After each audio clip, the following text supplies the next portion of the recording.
How's it going, everyone? And welcome to another episode of the Black Metal Rebellion. Today we're going to be doing things a little bit differently, just because I'm probably not going to have a CD collection update for a while, and I kind of took a small poll on my Facebook page and my own personal wall to see if you guys would be interested. And a lot of you guys said you wouldn't mind seeing what my opinions are on this kind of thing, and just to spice up the channel a little bit from music. So, as you probably could tell by the title of this video, this is going to be the top 10 horror films and series. Now, being 10, there's many that are going to be, not included in this list, and there's many that you're probably going to be like, well, what about this one, or what about that one?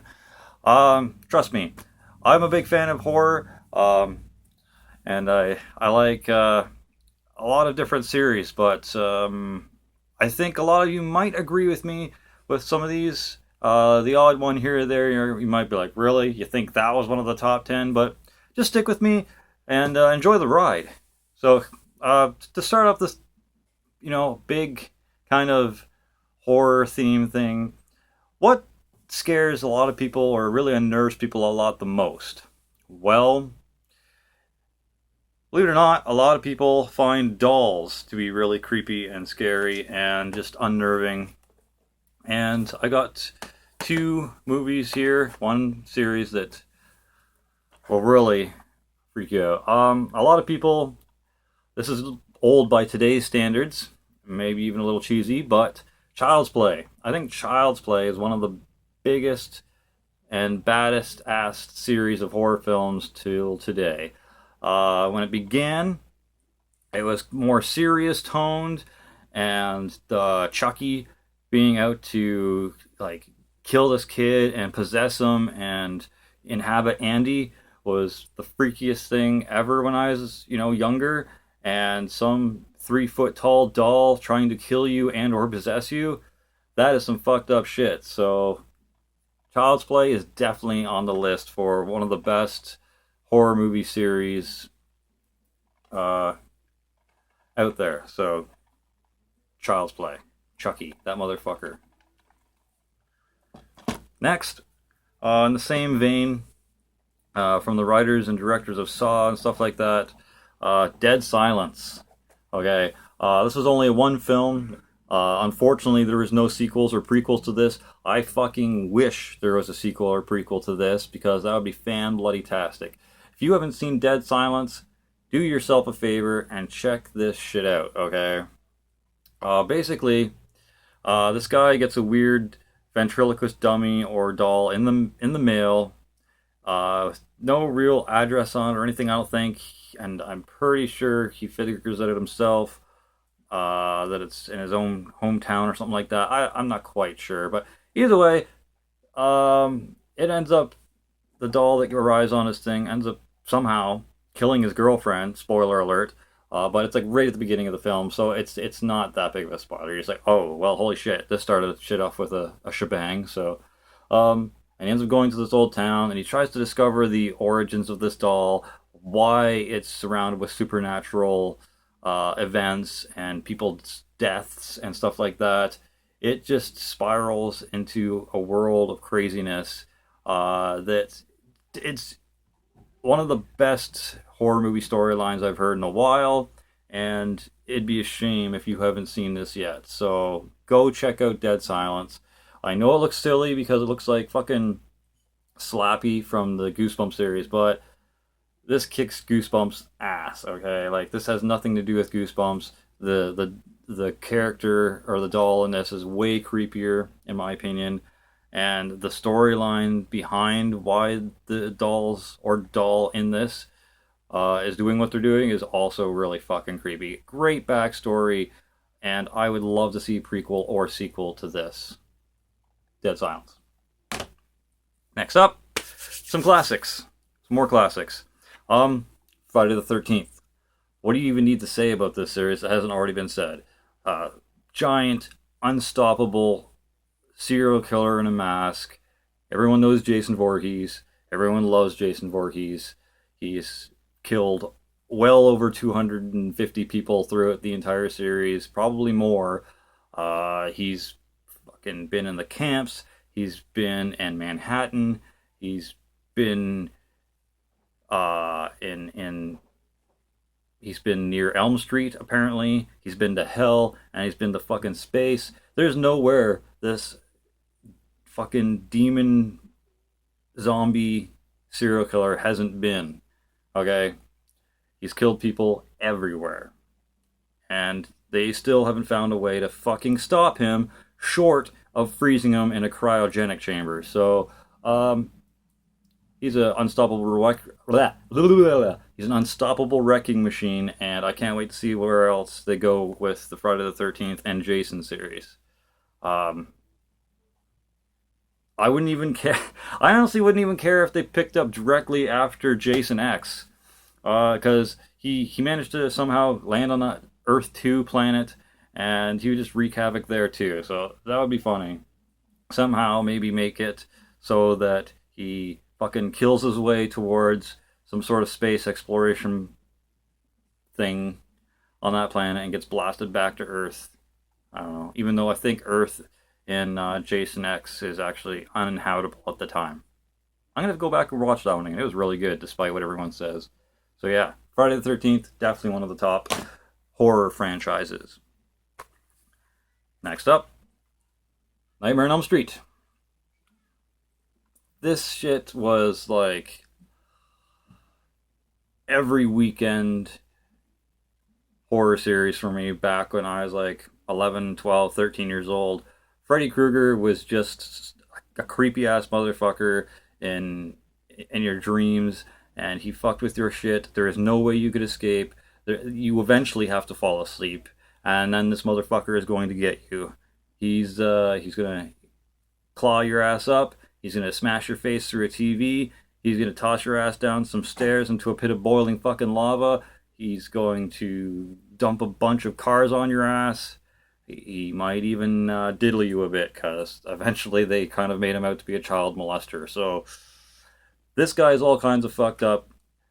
If you haven't seen A Nightmare on Elm Street, what the hell is wrong with you? Where have you been living? What rock have you been living under all these years? This one's a classic. I didn't really mind the 2000 whatever remake. It was okay. Jackie Earle Haley was an all right Freddy. There's good and bad points about that movie. It definitely didn't bring anything super new or cool to the series. I don't really think any of the deaths were all that original or worth making. It was neat to see a little bit of an origin story, but we already kind of knew what Freddy Krueger was all about, so we didn't really need it. And Jackie Earle Haley's Freddy was really creepy. Like Robert, wow. Robert Englund's Freddy Krueger, once you get a little bit older and you're in your teens or your late 20s, he's a little bit cartoonish, he's a little bit satirical, he's a little kind of, he's a bit of a joke. But Jackie Earle Haley's Freddy Krueger was just, he's messed up. He's had some deep-seated issues for sure, and was very creepy.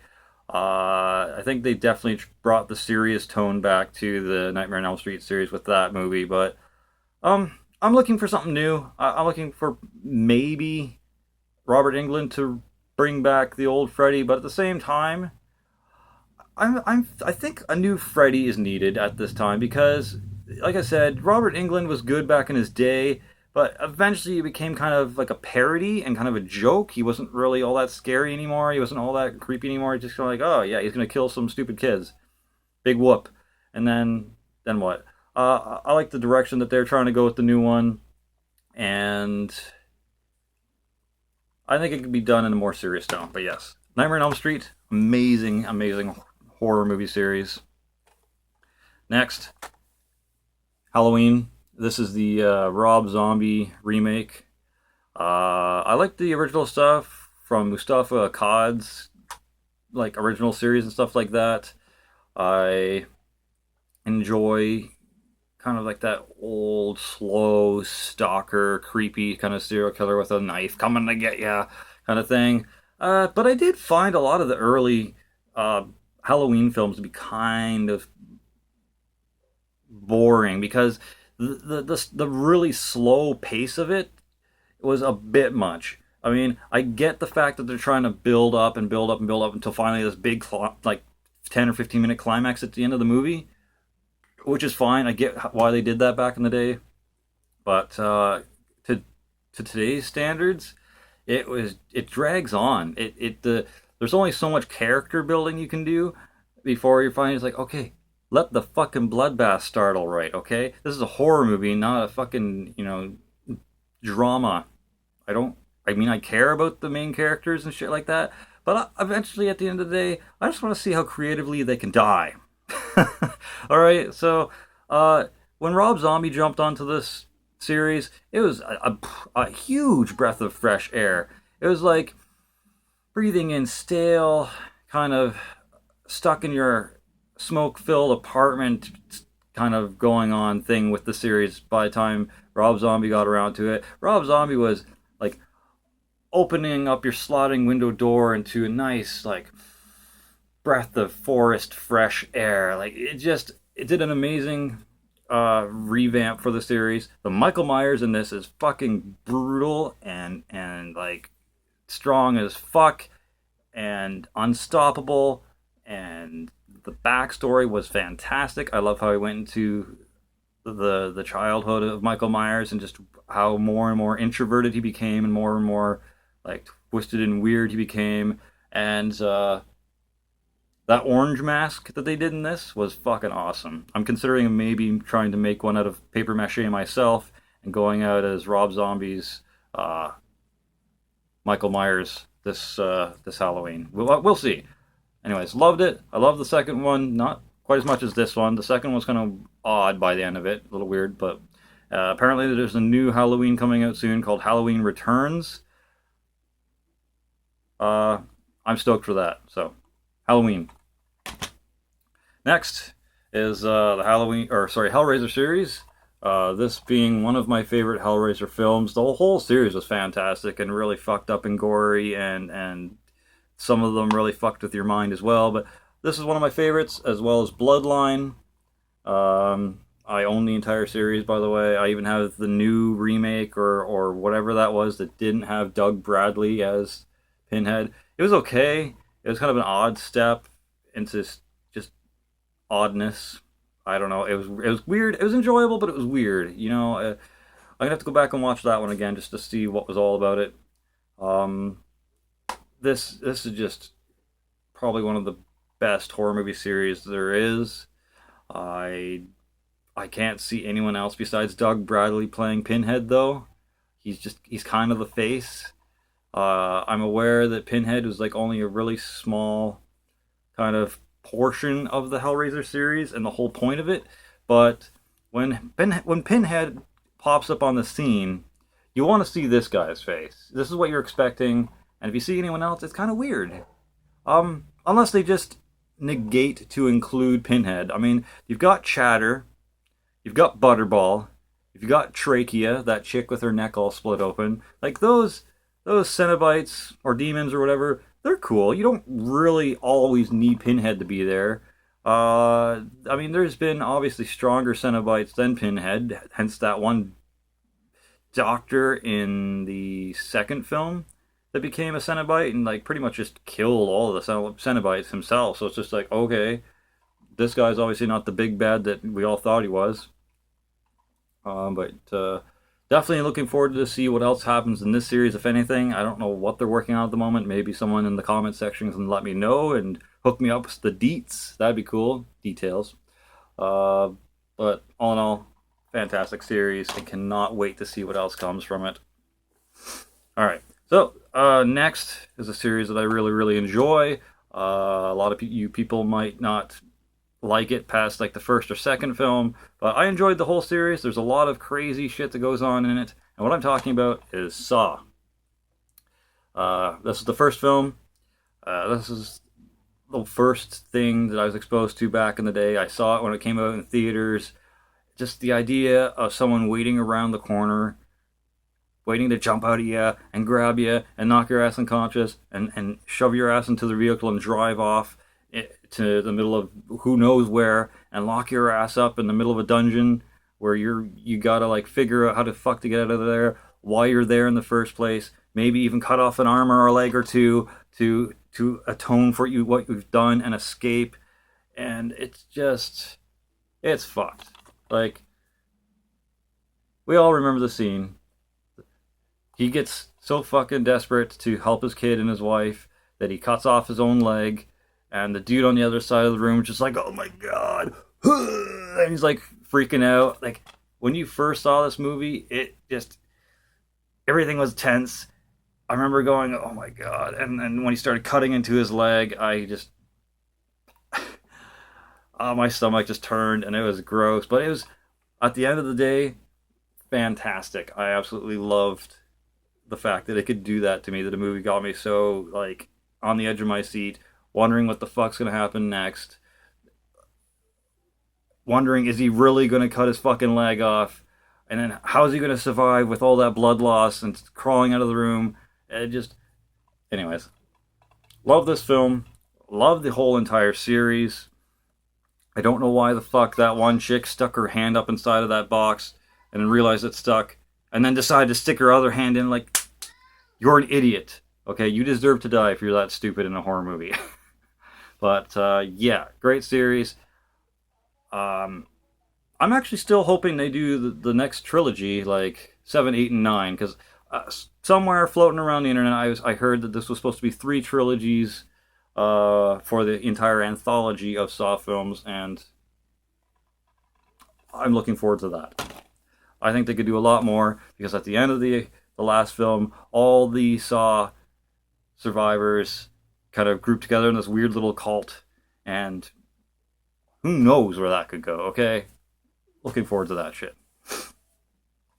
Next up, this is a combo pack of House of a Thousand Corpses and The Devil's Rejects. What's to say? The Devil's Rejects and The House of a Thousand Corpses was just one fantastic fucking 2-movie series. Everyone who's seen these films is clamoring for another one. So Rob Zombie, Mr. Zombie, if you're watching this, I know it might not necessarily be in your hands to make a new one, but somehow figure out a way to make a sequel or a prequel to this series, because it needs to happen. These films were so damn good, and the Legend of Dr. Satan, that needs some more built on it, okay? I mean, not just the whatever family, whatever they're called in here, I can't remember at the moment. I don't think it says on here at all. Nope. It does not say on the back. But the family in here is really cool. I really, really like what happens with the Otis character later on in the Devil's Rejects. I don't like his look in House of a Thousand Corpses, where he's like all shaved. I like his like big, long, like manly beard look with the long hair, and how kind of tough and kind of crazy he is in that one. I love Cutter in it, aka Captain Spaulding. Yes, his name is Cutter, but I like his character in it. I wouldn't mind seeing more of Sid Haig reprise that role and do some more shit with that. Fucking phenomenal. And it's brutal. It is absolutely brutal and true to Rob Zombie's fashion. Love it. Can't say any more good things about it. Next is The Hills of Eyes. When I first saw the remake of The Hills of Eyes, holy shit. Okay. This was pretty intense and pretty brutal. Like, you see that shit right there? Like, some dude gets set on fire and stuck to a tree. His screams of agony just kind of freaked me out. It's just pretty gut-wrenching and realistic screams. Some dude blows his fucking head out in a porta potty. The mother in this gets raped and has her breast milk drank by one of the mutants. Like, oh my god. And then the younger sister of this gets raped too, I think. So yeah, a lot of torture, a lot of rape, a lot of gore, a lot of like blood and mutants and fucked up shit. Like the remake of The Hills of Eyes was just it's definitely deserves to be on this top 10 horror films list, and it has some of the most fucked up scenes that you'll probably see in horror till today. Uh, Same with the second one. The second one's still pretty brutal. A lot of crazy shit happens to the soldiers in it. I like that one as well quite a lot. I'm hoping for a third in the series would be cool. Maybe a prequel. I know they did a comic book prequel to the first Hills of Eyes remake. Um, that would be cool if it was in a movie or even an animated series. But I think a live film would do it more justice. Now, this one, I don't know if all of you have seen. This is kind of a more underground film. This is called The Hills Run Red. This was a fucked up movie as well. Like, I don't know if you guys seen that face before. Any of you guys that are into slam or brutal death metal, there was a split called Gutted by One Man that had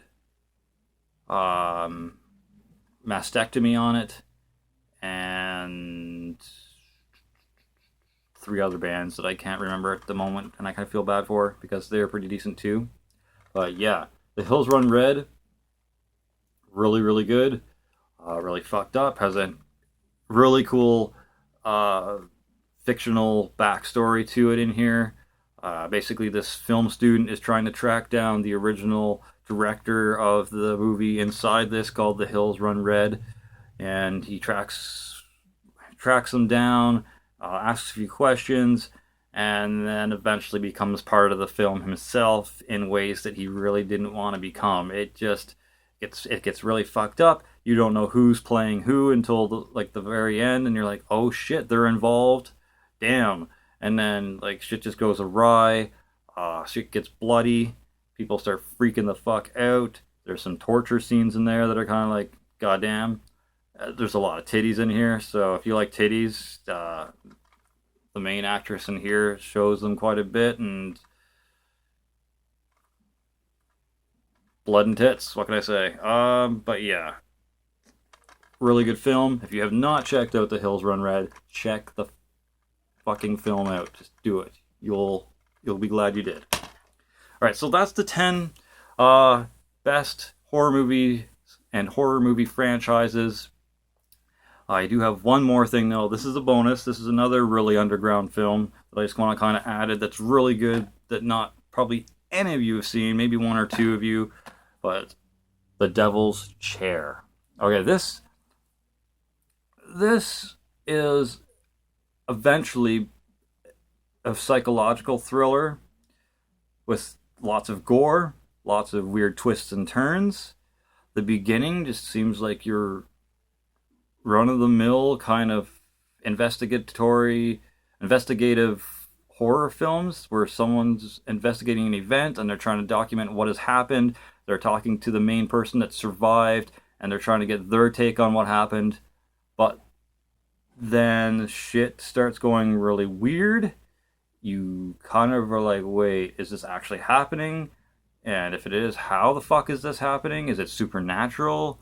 Is it an outside force? You start kind of questioning your own sanity when you start seeing this. And then the conclusion is one of the most jaw-dropping, oh my god moments. That's what's actually happening moments. And you're just like, holy shit. And there's gore, there's body parts, there's psychological fuckings going on in here. Like, you're like, oh shit. And definitely worth checking out. So if you can figure out a way to get your hands on a copy of this or watch it online, do yourself a favor and check it out. The Devil's Chair. By the end of the movie, you'll be thanking me and you'll be like, dude. All I have to say about this is, Rachel.